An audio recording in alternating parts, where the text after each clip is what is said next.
ABS-CBN News and Current Affairs. Panig sa katotohanan. Panig sa bayan. Live mula sa ABS-CBN News Center, Manila, Julius Babaw, Ed Bailon at Karen Davila. Ito ang TV Patrol World! Magandang gabi, Pilipinas! Kami ang mga patrol ng Pilipino. Nagbabalita at naglilingkod sa inyo saan man sa mundo. Kinundina ng hepe ng NCRPO na si Vidal Quirol ang paggamit umano ng mga ralista ng pamalong kahoy na may bakal sa dulo. Live mula Claro M. Recto, nagpapatrol si Alex Santos. Julius, matagumpay na naproteksyonan ng PNP ang Mendiola at Malacanang. Pero nagkaroon ng pukpukan at may mga nasugatan. Sinimula ng mga pulis ang araw nila sa isang banal na misa. Kakailanganin raw nila ito bago nila harapin ang mga ralista. Matapos bendisyonan, ininspeksyonan nila ang kanilang gamit. Sinigurong walang mga may dalang baril, tanging helmet, kalasag at tibay ng loob ang bitbit. Habang hinihintay ang mga ralista, walang tigil sa pagtugtog ang banda ng PNP sa Mendiola. Hindi raw ito pang-asar sa mga ralista, kundi pampalamig lang ng ulo. Pero seryoso ang PNP na walang makakatapak na ralista sa Mendiola. May batas po tayo eh. So, kami lang po ay nagpapatupad ng batas. I hope they will understand our situation as much as we understand their situation.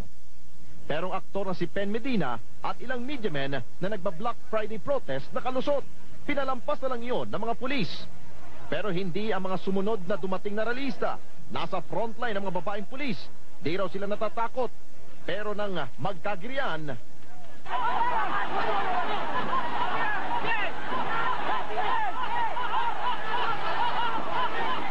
ilang babaeng pulis ang nasugatan, pero mabilis silang nailigtas.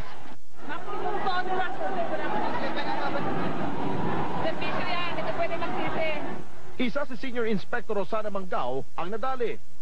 Wala nang galang. Violation dun sa permit na sinasabi natin.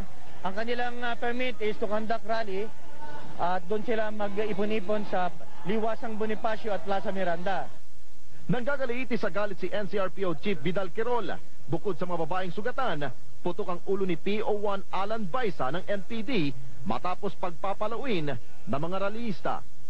Pinalo siya ng mga nagrarally ng stick na ang dulo ay bakal. Hindi gawain ng matinong tao yan. Mga kababayan, nakakalungkot. Huwag tayong papayag ng ganyang mga uri na nanggaling sa kanayunan, gusto maghasik ng karahasan. Mag-alas 4 kaninang hapon, kusa ring umalis sa mga ralista na di nasilayan ang Mendiola.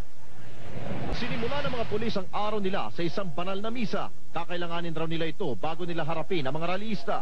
Matapos bendisyonan, ininspeksyonan nila ang kanilang gamit. Sinigurong walang mga may dalang baril, tanging helmet, kalasag at tibay ng loob ang bitbit.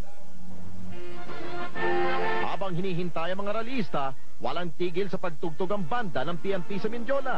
Hindi raw ito pang-asar sa mga ralista, kundi pampalamig lang ng ulo. Pero